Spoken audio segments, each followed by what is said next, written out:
Well, hello and welcome to Fully Charged here from the Geneva Motor Show. This is my favourite motor show. It's March, it's 2018, which means all of the cars which we're going to see in 2018 and 2019 are being revealed here. I love this place because it's not too big, it's not too small, and it's packed full of a lot of plug-in stuff. So I'm going to have a whip round today with Mark, and we're going to get as much material for you as possible. There's tons of things being revealed. I have a whole sheet in my back pocket. I'm on an escalator, it's exciting, and I've already seen 2 or 3 cars within about 10 minutes of walking in the door. So what are we going to find first?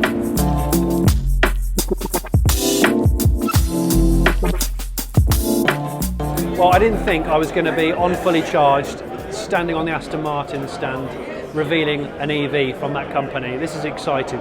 What we have here is the Aston Martin Lagonda. Now, Lagonda is a really old maker's name from the UK. This is a 4-door, 4-seat, level 4 autonomous 400-mile EV, which utilises the best of British craftsmanship, according to Aston Martin. It's going to be built in Britain in 2021, and the front seats can turn around when it's in autonomous mode for like a sort of conference suite. But what's even cooler than that is if you're driving it, the steering wheel can move from a left-hand drive to right-hand drive, or it can disappear altogether. But for a company like Aston to go into full EV, big news. But the fact they're saying this is going to be built in 2021, this is not just a sort of wanky concept, which they often are. It really is going to be made. The world premiere of the Volkswagen Id Vision, or Vision, but with Zs. So this is the latest in the ID range. This is the ID Vision. Because it doesn't have a steering wheel inside, the huge kind of open dash that pretty much contains nothing. In fact, it's like being in a kind of fashionable drawing room or something. It's saying, hey, look, we can have a stylish car that you don't even have to drive. I don't know how I feel about full autonomy. I think it has its place if you're drunk and if you're driving around a city like London or Shanghai, but other than that, I'm not massively interested in full autonomy, I'm not going to lie. But I like driving. This is the Sin S1. It's a pretty out there looking thing. But what's interesting is you can spec it as an IC engine, a plug-in hybrid, or a fully electric car, and it's got this weird removable roof. Will it go into production? I don't really know. But it's good to see all this stuff. It's classed as a revolutionary street legal racing car. Well, this is very death in paradise, isn't it?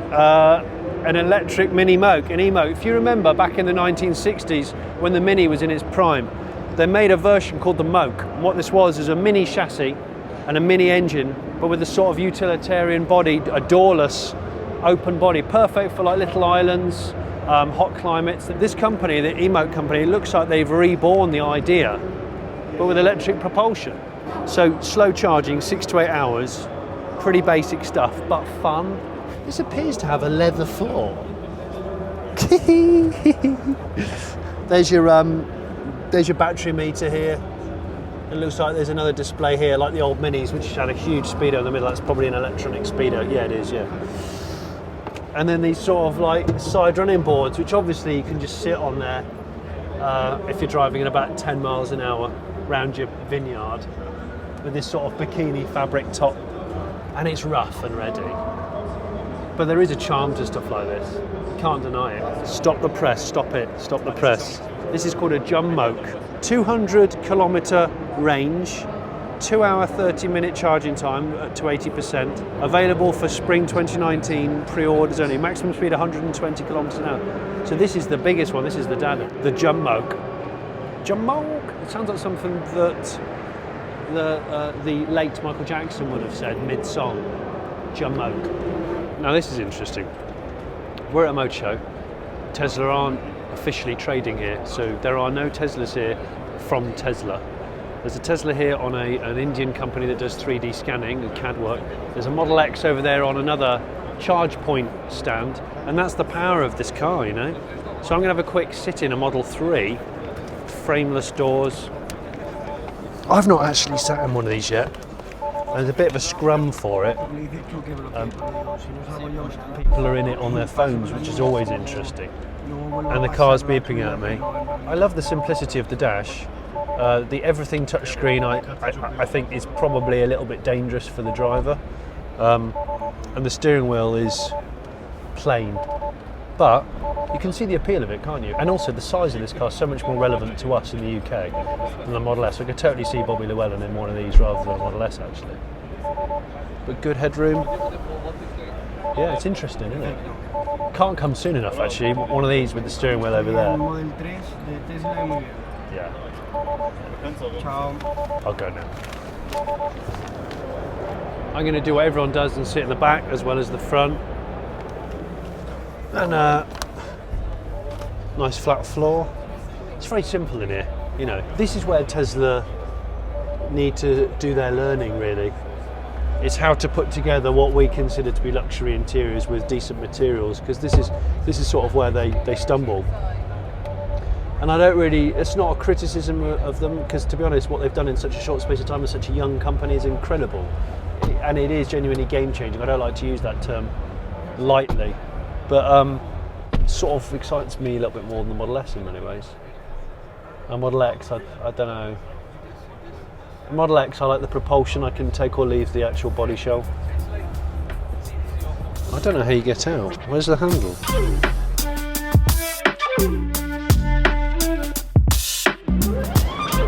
Welcome to the Ford stand where there's pistons, pistons, pistons, pistons, pistons, and no hybrid, no BEV. What's the deal with the BEV thing, Ford?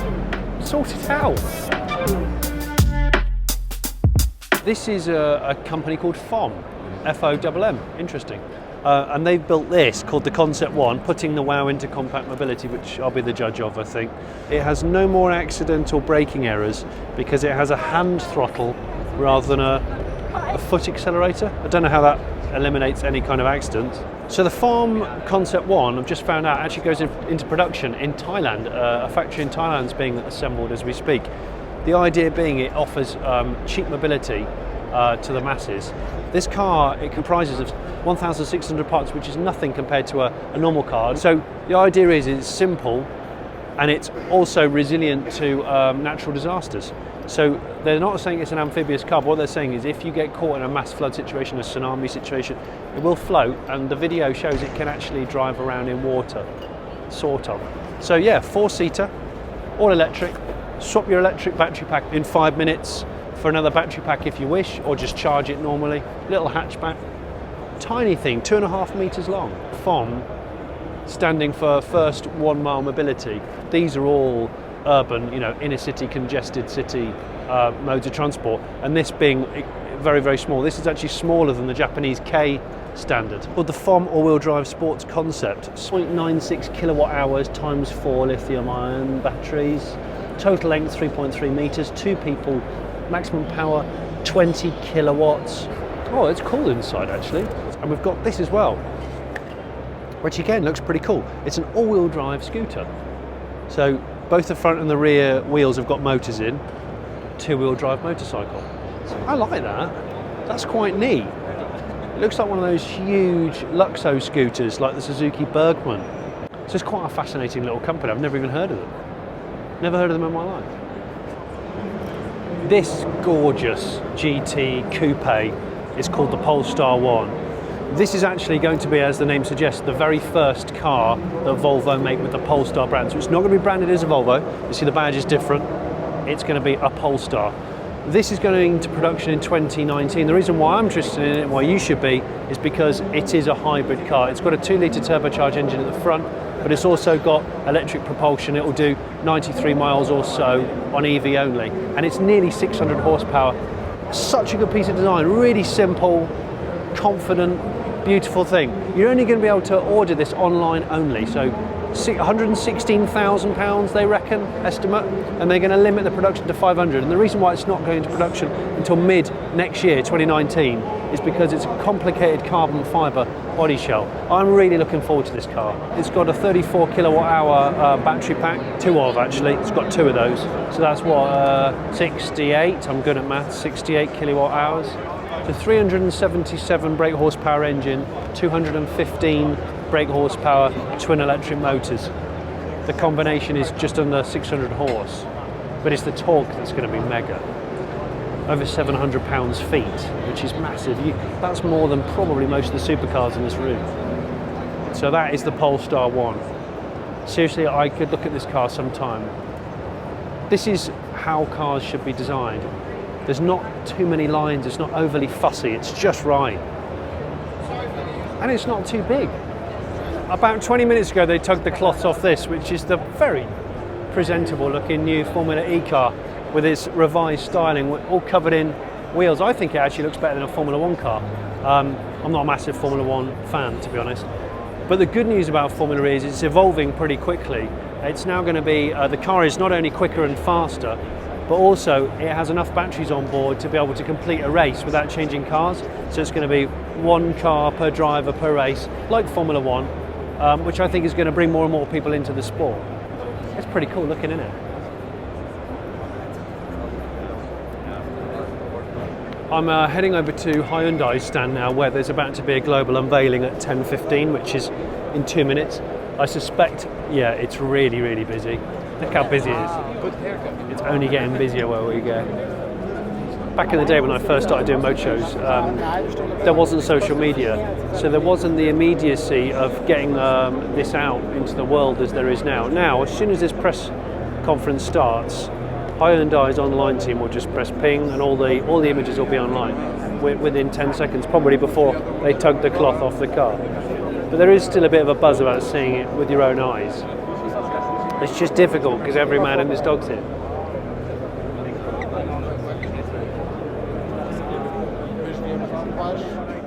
This is the Hyundai Kona. They say it's the world's first fully electric SUV. Well, Jag also said that. It doesn't matter. The point is, there's a lot of plug-in SUVs kicking about. It's a pretty little car actually, because Hyundai design is really up there. But crucially, when this car was unveiled recently, the boss of Hyundai said there's going to be 18 new electrified Hyundai cars between now and 2025, and 60% of the Hyundai model lineup will be electrified by 2021, including the plug-in Santa Fe, which is their big SUV. This will do 482 kilometers on one charge. That's the WLTP cycle, and it's going to have about 200 PS of power, which is just under 200 horsepower. So there you go, the Hyundai Kona all-electric SUV. This massively elegant four-door coupe thing is called the Hyundai Le Fil Rouge concept. The reason why it's here is because the head of Hyundai's European Design Centre, a chap called Luc Donkerwolke, who actually penned the Lamborghini Murcielago and the Gallardo, so he's a man of taste. He has designed this, and this is said to be based around Hyundai's new design theme called Sensuous Sportiness. Never thought I'd say that in front of people on a stand. I'll let you be the judge of that, but just check out this amazing front grille. What this is what some concept cars are really just to sort of dangle a carrot of what new design language a car company's going to have. So expect to see some of these bits and bobs, some of these aspects on future Hyundais. Icona. It's a name you probably haven't heard of, and they specialise in designing either full vehicles, concept vehicles, or aspects of vehicles that work that's farmed out by other manufacturers. And this is their latest offering. This is a concept called the Nucleus. This is a 6-person, level 5, fully autonomous, and get luxurious pod, I guess you'd call it. It's electric. It's got in-wheel hub motors, and there's one cutaway behind me. I'll show you in a second. It has the ability to travel up to 1,200 kilometers with a hydrogen fuel cell on board. Both Icona concepts employ this pancake in-wheel motor idea. I mean, the concept car here, it doesn't even have a traditional wheel.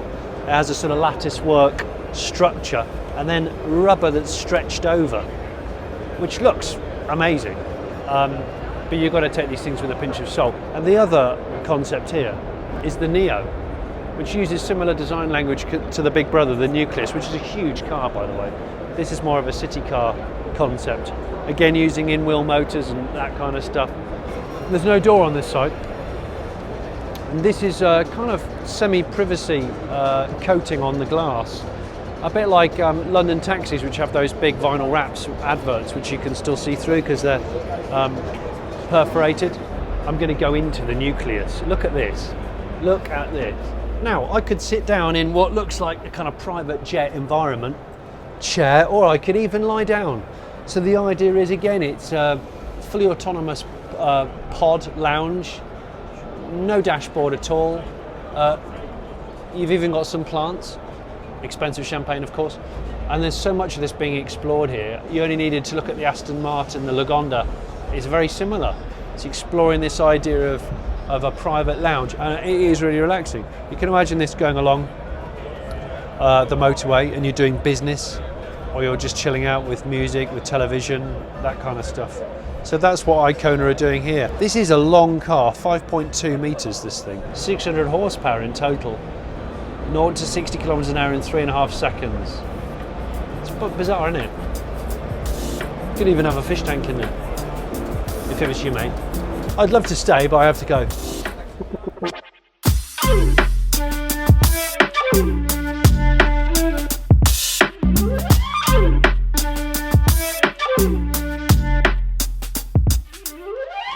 We're on the IED stand, which is the Institute of European Design. Is that right? Yep. And what's interested me is because you can't walk past this. There's no way you can walk past this. What have we got here? We've got, it's a beach buggy, right? Absolutely. It's a collaboration with IED, the school, with Hyundai in Germany. Yeah. And the brief was to make a futuristic interpretation of a beach buggy. So you're one of a gang of students that took on this idea. Every year we come to Geneva with a new concept in collaboration with a manufacturer. And this year we were really lucky to have Hyundai on board to guide us through the process, to learn, of course. We're students, so a lot of learning to do. So this is called the Kite, yes, right? And I mean, look, you only need to look at the size of the tyres and everything, but you know it's a proper recreational vehicle. And I like beach buggies. I've watched the Thomas Crown Affair, and this is electric, which is why we're talking about it here. So is it two motor, single motor? It's 4 in-wheel motors. Okay. 1 motor for each wheel. It's developed for the year 2030. Okay. So it's still a long way to go in terms of development, but the concept was to make it a modern interpretation of a buggy. But let's talk about the real party piece, because this bit here, the dark colour bit, the front, the nose, is not as it seems. Yeah. This turns into something. Yeah, it's a jet ski actually.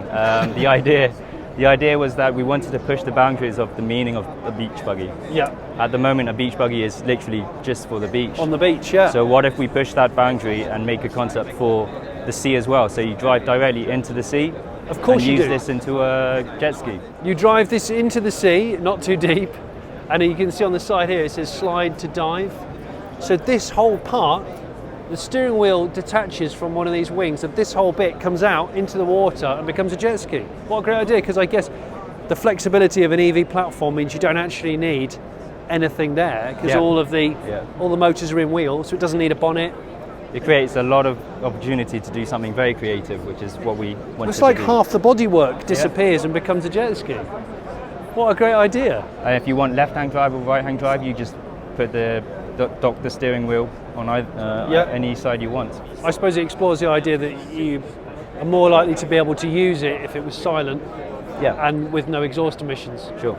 Very cool. I mean, I know it's a concept and it's a 2030 proposition, but it is a fantastic idea. It looks great. I've never owned a beach buggy. It's one of those things, one of those itches I need to scratch, so it's inspiring. Thank you very much. Thank you. Thank you. Enjoy the show. You know, some people say that electric cars are a bit boring, but not when they do 0 to 60 in 1.85 seconds. Top speed, 412 kilometers of an hour, so 260 something, fast. Bear in mind that is only restricted because of its tyres.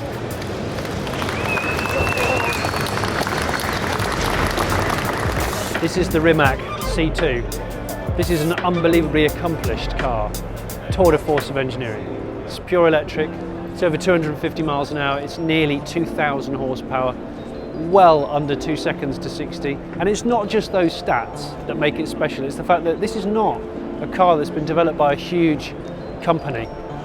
It's a guy who's completely obsessive, who lives in Croatia, and he's assembled this amazing team. And if there was ever a car that was going to attract your attention to the world of electric cars, yes, Tesla, and yes, Jaguar, but Rimac. What a halo for a zero emission car. What a halo. Look at the damn thing.